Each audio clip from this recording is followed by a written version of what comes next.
So by adding different feeder types along with the different food varieties, you can completely maximize the species that you attract to your yard. What is going on, everyone? I am your host, Grant Rettig, and welcome back to the channel.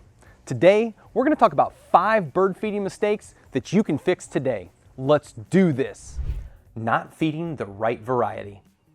The first thing that most people do when they get a new bird feeder is they go out and they buy the generic brand of wild bird seed that they can find in any department store or grocery store. And while there's nothing bad for the birds in general, they're typically mixed with a lot of filler items such as white millet, red millet, and cracked corn. These seeds typically go to waste, while black oil sunflower seeds and striped sunflower seeds typically get eaten first, while the others go to waste. Black oil sunflower seeds are the most preferred seed in my opinion. They're high in fat and oil, and they have thin hulls that are easy to break open. And while black oil sunflower seeds are the best seed in my opinion to feed, they only account for birds that will eat seed and not birds that like to eat insects or fruits. The next best option to use is suet. Suet is rendered animal fat that's typically sold commercially in small little cakes that may include cornmeal, birdseed, fruits, insects, mealworms, and many other items. Suet will typically attract bird species that don't normally eat seeds, such as bluebirds, wrens, robins,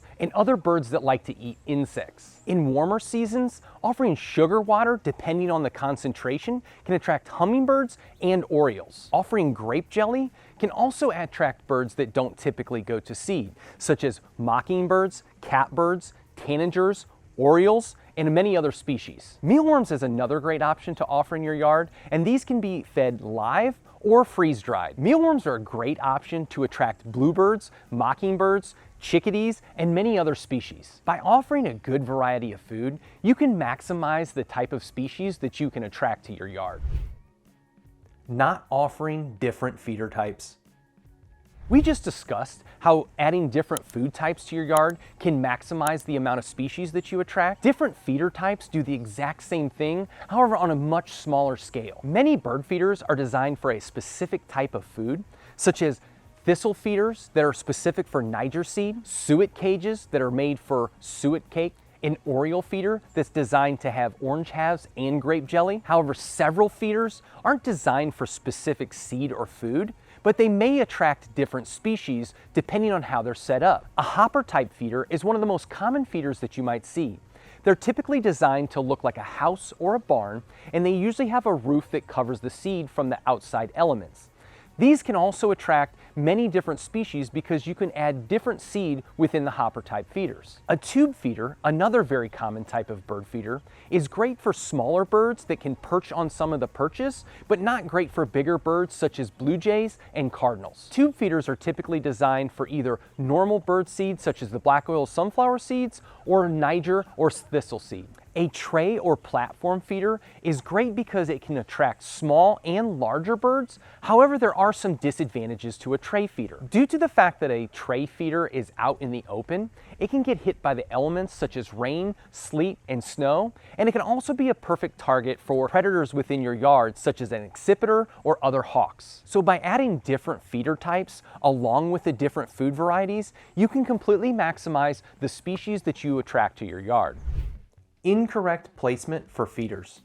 There are many different rules and opinions on where feeders should be placed. These differences depend on the area that you might live. It also would depend on how close your house are to your feeders and what kind of nuisances or predators you might have in your backyard. The 5-7-9 rule is a rule designed to keep squirrels off of your bird feeders. This rule states that the feeder should be placed 5 feet above the ground, 7 feet from anything that they can jump from, and 9 feet away from anything hanging above them that they can jump down to. If your feeders are close to your house, it's a good idea to keep the feeders at least 30 feet away from your house, especially if you have a lot of windows. This can cut down on collisions from birds that are flying away from your bird feeder. If you live in an area, such as I do, that has to deal with bears, it's also a good rule to be able to put your feeders at least 9 feet above the ground. And sometimes even that doesn't work. When deciding where to put your feeders, keep in mind that birds like to feel comfortable when they're going to eat food, so they typically like to have at least some kind of cover between 10 to 15 feet away. That way, if there's a predator or some other nuisance that comes by, they can quickly escape to safety.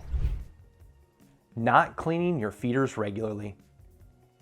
Bird feeders, if not cleaned properly, can harbor bacteria and mold that can give birds different diseases. It's a good idea to clean your feeders, typically at least once every 2 weeks, even more often if you live in a more humid or warm climate. To properly clean your bird feeder, make sure it's first completely empty.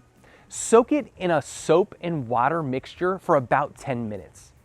The other option you can use is white vinegar. White vinegar is great for cleaning bird feeders and bird baths, and I recommend a 1-part white vinegar to 9-part water solution. You can then use a brush or scrub to get off any residue or any old seeds that are still attached to the feeder. After you're done cleaning, make sure it dries completely, then refill your feeder and you're ready to hang it back. If you're offering hummingbird food or sugar water for orioles, make sure that you're cleaning it every few days, as the sugar water mix gets very moldy very quickly.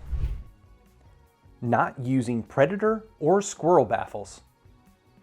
We've already talked about some natural ways to keep away nuisances such as squirrels and bears. But sometimes this just isn't enough, and you have to go to different methods to make sure that they stay away from your bird feeders. This is where squirrel baffles or predator baffles come into play. These are typically metal or plastic cones that either go under your feeder or above the feeder to make sure that they can't climb down. If you're using a baffle that goes above your feeder, make sure that there's no tree, branch, or anything else that they can actually jump from the side, because it will render your baffle completely obsolete. Conversely, if you're using a pole baffle, ensure that you put the baffle up high enough to where the squirrels or other animals cannot jump above it to get to your bird feeders. If you've made it this far in the video, I've got a bonus tip for you. Not providing water. While providing a variety of feeders and different types of food for your birds can maximize the amount of species that you attract to your yard, nothing, and I mean nothing, can compare to what bringing a water source into your yard can attract species-wise. All birds need water, and you can attract any bird that is in your backyard as long as the water source is large enough to accommodate them. By finding a way to add moving water to your water source, such as a water wiggler, a bubbler, or even a milk jug with a pinhole in it, this can attract even more birds, because the auditory sound of the water will attract birds that are in the vicinity, and they'll come straight to your water source. If you're interested in learning how to attract more birds to your bird bath, I'm going to link a video above that you can check out. Feeding birds in your backyard is a great way to connect to nature in the comfort of your home. By offering a variety of feeders as well as a different variety of food, you can maximize the amount of species that you can attract to your yard and that you can get to enjoy. If you've enjoyed this video and you want to see more like it, please like this video, subscribe to this channel, and until next time, get out and get birding.